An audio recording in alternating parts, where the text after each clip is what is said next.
All right, so good morning, everybody. Welcome to our September 30th new grantee staff transition committee call. We're a week off schedule due to last week's Impact After School conference, so I'm glad you could join us today. Thank you. I see Trisha is on, and we also have Nikki on, so thanks for that, ladies. If you don't mind, for attendance purposes, I'll just have you put your name and site in the chat, and that's the way we'll go ahead and take attendance. Before we get started in today's presentation, I just wanted to do a quick pause for questions, concerns, or follow-up regarding last month's presentation, when I just completely and totally inundated you with all of that required paperwork. So does anybody have questions about that before we start today's presentation? I see Trisha smiling, but she's shaking her head. I'm good on my end. Okay. I think. So ladies, as you know, anytime you do have questions, I am absolutely, totally 100% here for you. Feel free to call me, email me. And if I'm ever in your neck of the woods, I'll be out to be able to walk through things with you where that's concerned. The focus of today's presentation then is not those required documents, but instead documents that can just generally support your site in terms of a best practice. And for this purpose, I'm actually going to be showing you the Iowa After School Alliance website. So let me go ahead and grab my screen here.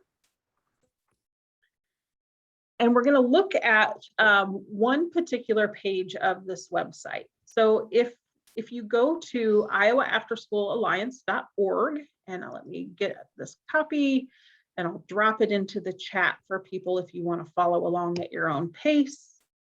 The tab that we're actually going to is this OST in Iowa, and then starting and supporting a program. So when we get to this particular page, this is where you will actually find the Iowa After School Alliance After School in a Box toolkit. And if this is unfamiliar to you, I'm not doing my job well enough because we've referenced this document multiple times. Just a quick reminder, though, for anybody who's maybe not as familiar with this, this particular document was designed and developed by myself and a committee of the Iowa After School Alliance to put this together. This document is really designed to be kind of a two-pronged approach to supporting out-of-school time programs.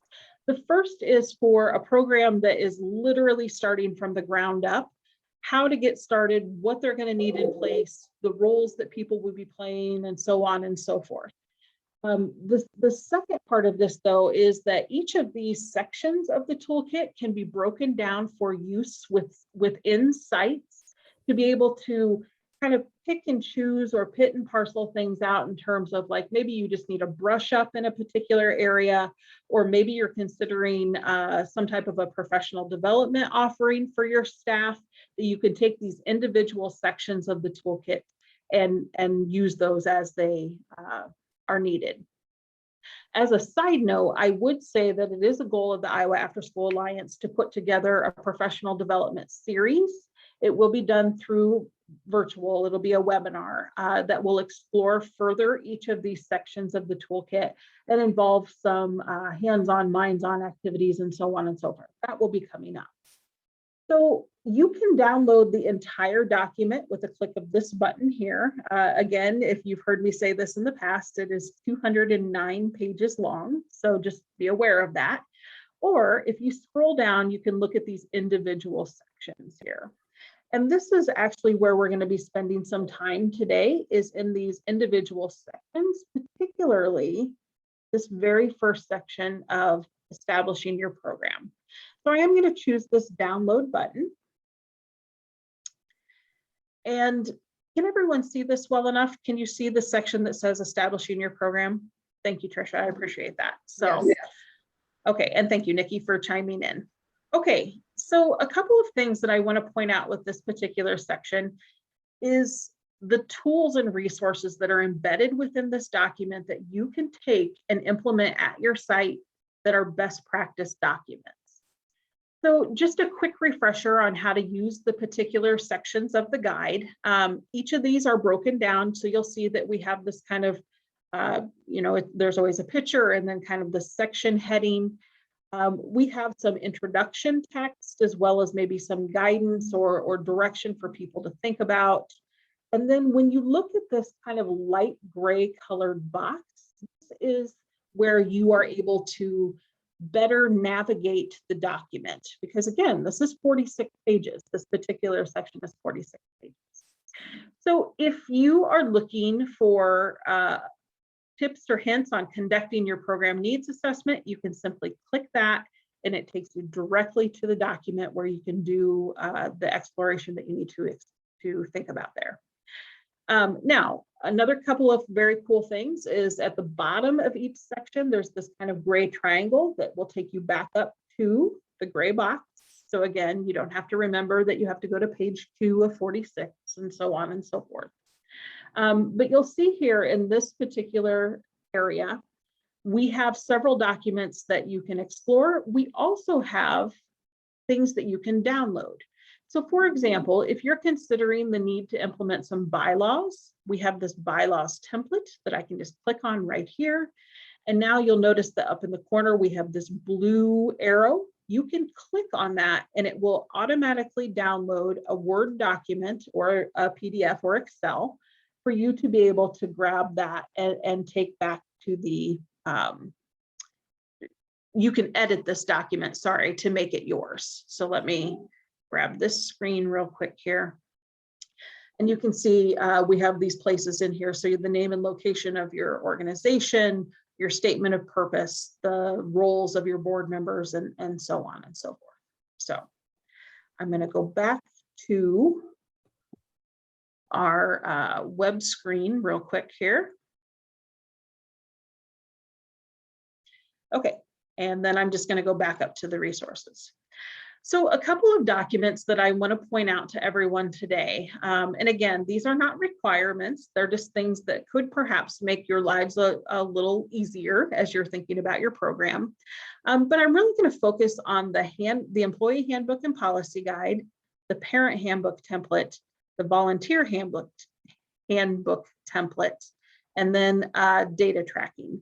Now, obviously for 21st century, we have our own data tracking practices connected to the APR, but there may be components of that particular document that you want to think about for telling your wider story, your broader story. It could also be very helpful for your local evaluation document too. So let's go ahead and click on this employee handbook and policy guide. And you'll see that we have some information here from this website about why it's important to consider an employee handbook, what you might want to think about when you're putting your policies in place, your code of conduct, which addresses everything from your dress code to having visitors within the workplace, which for some of us, that's kind of an asked and answered event now with the pandemic. So just a really nice article for you to review there. And then here is our downloadable template. So again, you'll see that we have this, put your site logo here. Don't forget to include that logo. Here's your site name or your parent handbook. And then we've included places and placeholders in here that you can insert your site information to make this easy for sharing. So this, sorry, I just realized that I skipped something here. There is a PDF here for the employee handbook template that you can download. And then I accidentally jumped the gun into the parent one. So again, downloadable clicking, ease of access, pop your information in, determine what's going to be the best approach. Now, with both of you on the call today being from schools, you may already have an employee handbook in place, and that's perfectly fine. But you also, in all your free time, and I know you have tons of it right now, you may just want to do a review of it to see if it's applicable to your out-of-school time program as well.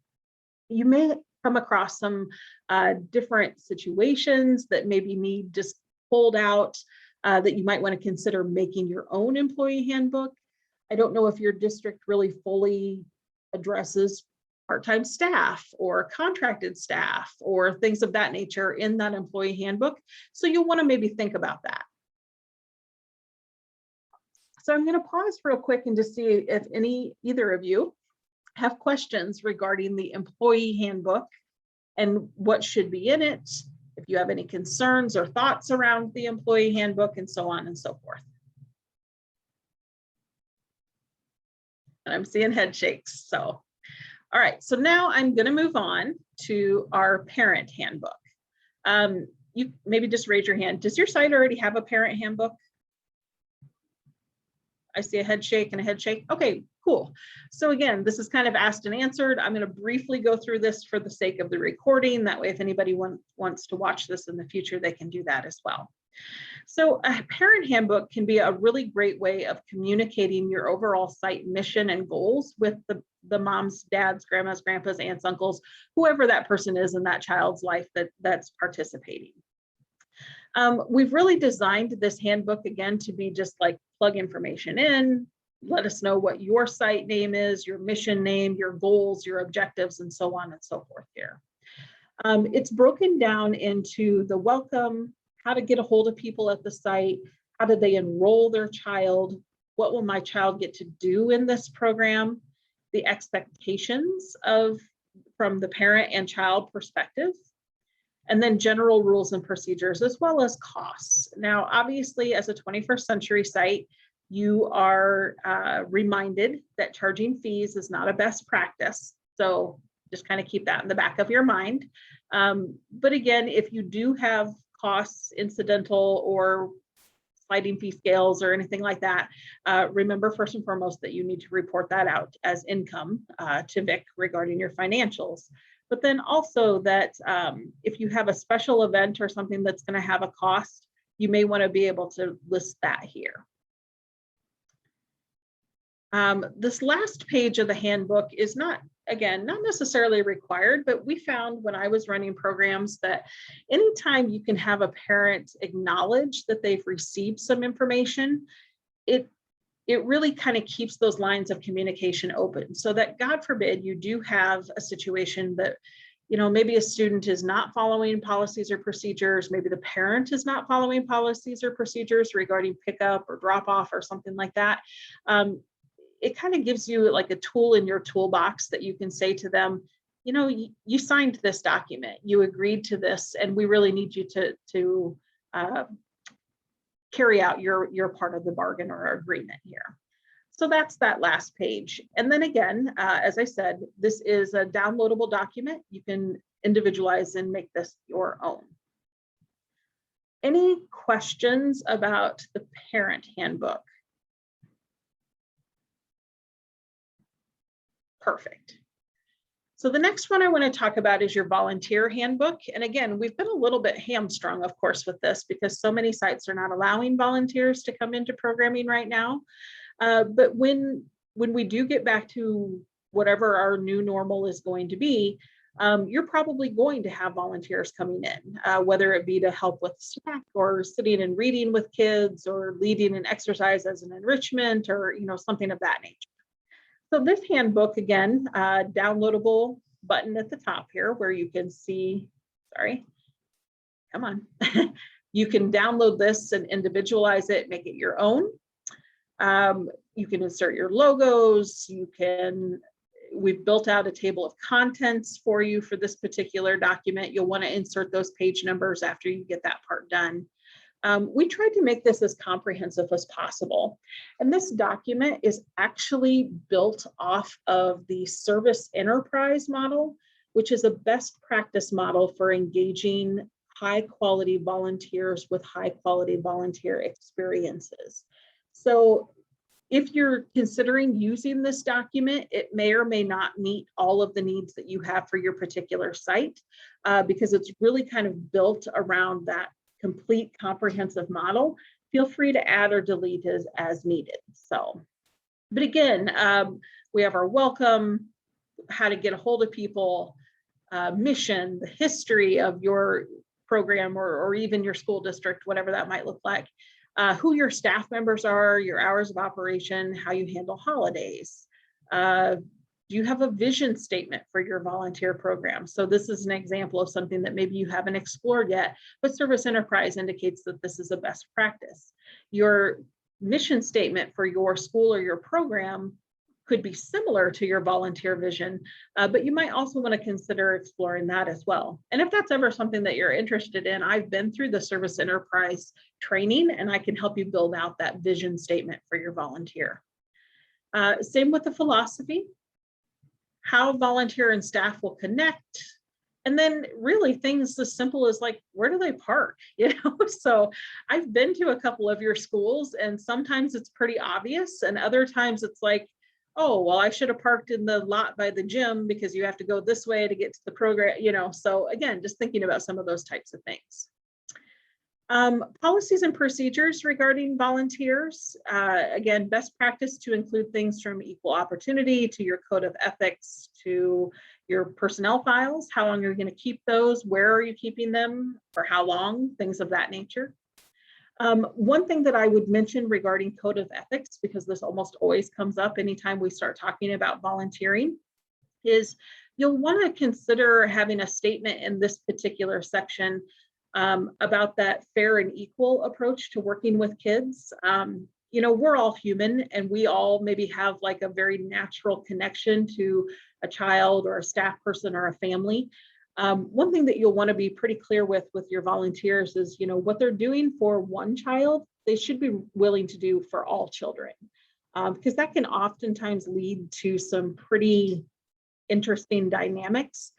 Also, if you're a program site that allows family members to volunteer, that's great, but you'll want to be very clear about what's expected in that role with them, so that either you are intentionally placing them with their child or the child they're connected to, or that you are not placing them with their child or the child they're connected to kind of ease through some of those situations.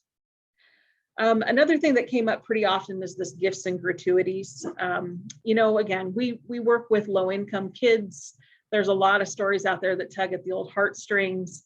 We'll just want to be sure to have some clear messaging with your volunteers around that, so that, again, if they feel like they want to provide a gift for a student, they really should be able and willing to do that for all of the students that are involved there. And again, it's that fair and equal type of mentality.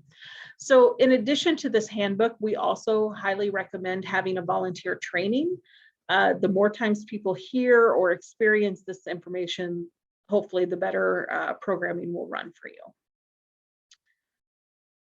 It goes on, again, cell phones, smoking, how they should dress, what attendance looks like, and absenteeism.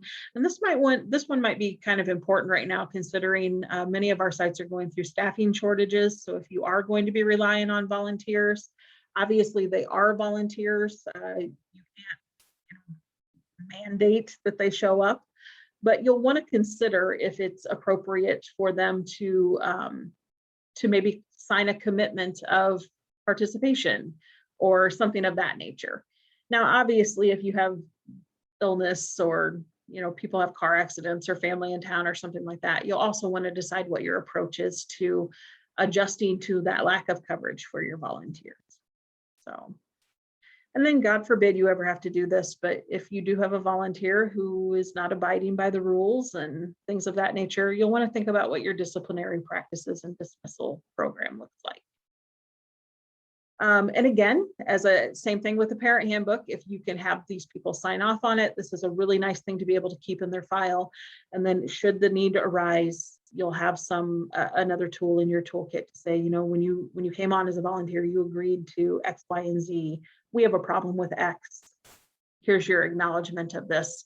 And you can hopefully work through that without ending the relationship. So, okay. The last piece, and again, as a 21st century site, some of this is done, of course, through the APR spreadsheets that we have, but this is also just a really nice reminder, or it can be used as a tool for you, obviously, or it can also be used as a way for you to kind of compare and contrast what you already have in place to see if you are tracking what you need to track, if there are other pieces of data or information that might be interesting to track, that just helps you to tell your story. Because again, you are all working toward a sustainability plan. You're thinking about community partnership recruitment. You're thinking about other grant funds. You're thinking about perhaps having that partnership that we discussed at the Impact Conference with a DHS site or a DCAT organization or something of that nature. Some of these data points might be interesting for you to be able to think about. So this registration form is just, again, an example. Remember what I said about how this toolkit is designed to be one that you can use for a ground up startup organization. But again, if you like this form better than what you have, you might consider using it, So it asks everything from that basic demographic information to those medical information pieces, and so on and so forth. Here's a transportation section. If your kids are walking after a program, if they're going to be picked up, who they're allowed to go with, and so on and so forth. And then this also has a policy agreement that you could take language from this and put it into your parent handbook or vice versa, and be able to think about what those behavioral expectations are for youth and the attendance and payouts as well. Here's a section for field trip permissions so that you have all that already done. Sometimes sites will do those individually as well, and that's fine. But if this is a better way for you to do that, then you can go ahead and do that. And then, of course, we have our authorization to produce and use audio-visual materials. So pictures, videos, things of that nature. And again, if your site has this information, fine, but this might be a good way for you to think about that. Okay, any questions about any of these best practice guides or templates in this particular section? Okay, seeing head shakes. All right, so I also want to bring up our volunteer and staffing and volunteer considerations, because there's a particular document that I want to pull up here. So right out of the gate, and I'm only bringing this up today because we heard so many people talking about staffing shortages at Impact that I thought it would be a good idea just to point this particular section of the toolkit out. It's not going to be the end all be all, answer all your problems, and you're going to have a million staff knocking on your door. But there are just a few documents in here that might be good for you to review as you're thinking about your approach to solving some of those staffing issues. So one of the very first documents here is this consideration. So what do we need to think about regarding those skills, abilities, and attitudes in working with kids? So thinking about how and when and where you're going to recruit and hire, thinking about your job description and your approach. That document might be helpful to you, although I suspect that both of you are professional women. You're probably going to be really well versed in the majority of these types of things. We do have, actually, let me go back up here. We do have a sample job description that might be beneficial for you to take a look at if you're thinking about ways to kind of jazz things up or do some more intentional recruiting for specific populations. And then we do have a sample volunteer job description as well, because we thought it was important for sites to think about both the paid staff and unpaid staff or volunteer approach to considering working with those sites. So I just wanted to point out this section in particular for any of those particular needs. Questions about staffing or volunteer considerations? Okay. There's lots of other really great documents in here. I wasn't necessarily going to highlight any other specific ones today. But again, just thinking about how those handbooks, templates, things of that nature can really support your program.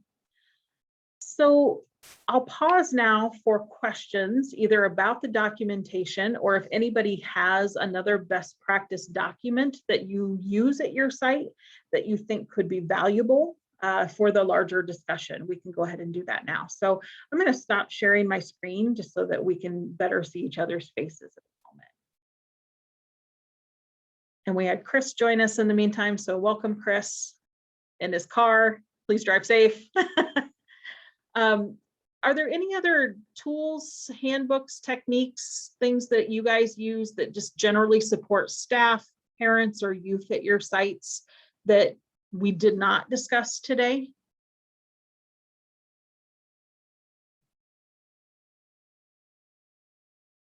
I have a question, basically, because I know, Trisha, you're in a school district, right? So, I guess it's more of a frustration, I guess, this year, but with our staffing, I feel like we have to jump through a lot of hoops with HR. And it leaves myself and, my assistant director and then my coordinators. And we went through this last week. As soon as I got to Impact, they were going at me like, what are we going to do about this? What are we going to do about this? And I think they failed to know that there are certain things that we can't just do. But I guess I don't know if that's just because we're part of a school district, or, I mean, I understand they have to follow their protocols, but like we haven't had a site facilitator at work since September 8th, and she's still on payroll. And I don't understand why I can't say, well, we would like to let her go because she's had 3 unexcused absences in that month, but they're making it really hard for us to be able to make that decision. And then, it's making our program suffer because then our full-time employees we're covering everywhere. Right. So I just feel like my hands are tied, and it's so frustrating because you just want quality staff at every single building that you have. And that's hard to come by. Yeah. Boy, Nikki, I wish I had an answer for you about that. It's more me venting. I don't want to be complaining because I have been trying to be really positive and productive with trying to figure out solutions for short term. But yeah, it's just been kind of tough. Yeah. Well, here's something you may be able to do. Maybe you can't officially replace this person, but maybe you can hire some additional people and have one of your other site coordinators maybe do double duty between 2 sites, or promote somebody that you think might be capable of doing it in the interim period. So you can maybe do some realignment until things become official. But keep in mind, HR has these, they're following labor laws. Mm-hmm. And, we don't want to get on the wrong side of a labor law, because that can come back and have some serious repercussions. But, work with your HR and ask them if you can, during the pandemic, hire a couple of people just because you're having more absences, and, explain that this is not going to be a long term, because maybe just for a year, you think you could use some people, some additional help. They should be open to that, especially, given that everybody's got a staff shortage. Yeah. Thank you. Mm-hmm. One more thing that I would just kind of throw into this is, obviously this quality staffing, staff shortage conversation, it has not fallen on deaf ears. We've heard this, we're acknowledging it. We're actually working towards putting together some type of a broader statewide discussion. When I say we, I mean the Iowa After School Alliance. We're going to try to hold some type of a larger statewide discussion. And we're asking people that if they've come up with some creative solutions or know of the ways that people are handling certain staffing shortages or staffing issues, that they be a part of that discussion. So this is not a judgment thing in any way, shape, or form, Nikki, because I get it. I really do. But we want it to be more constructive than simply everybody gets on and complains, right? Because while that's cathartic and it's needed in many ways, shapes, or form, I know I also appreciate the ability to, yes, let me vent, then give me some ideas or solutions to be able to do that. So in our newsletter that just went out literally like 12 minutes ago, there is a section in our newsletter this month that said we are attempting to convene a group of people that are willing and open to be able to talk about this subject. And again, that we are looking for those really creative ideas that people have implemented, that have worked well, that have helped them kind of bridge some of those gaps and so on and so forth. So if you have ideas, would love to have you be a part of that discussion, either as an attendee or as a presenter, for lack of a better word. So more to come on that. It's All probably right. something that isn't going away anytime soon, so. No, I don't think so. And again, if I could just say two things about the Impact Conference, since both of you were in attendance there, and Chris, you had representatives there from Maquoketa as well, is number one, you could almost set your watch by the number of people from like 2 o'clock to 5 o'clock who were stepping out of their breakout sessions and on the phone. What do you mean they didn't show up? Yes, second grade is our largest group. You're going to need 2 staff in there, you know, different things like that. People were just troubleshooting to beat the band during that time. So that was the first thing that I kind of observed. And then the second thing that I would say is 2 people came up to me and said, hey, we're trying this because we've had the staff shortage. And again, that's exactly what we're looking for, is thinking about how sites, schools, whatever, are addressing the staffing shortage in a creative way that can potentially provide some solution or guidance for other people. So, Chris, what do you have to add? I would say too that the representative we had there, she absolutely loved the conference. She thought it was great. So thank you for that. She's brand new in running our program and she found it very helpful. Yeah, good. I'm glad to hear that. That was Natasha, right? Yeah. Yep. Okay, good. So, okay. So any other questions about best practice tools to support your program? All right, so I'm giving you back about 20 minutes of your day today, folks. So I want to thank you for your time. As always, you know how to reach me. Call me, email me with whatever questions you have. If you would also like me to maybe take a look at any of your best practice guides or materials that you're using for an outsider opinion on something, I'm always willing to do that as well. So with that being said, I'll go ahead and stop the recording.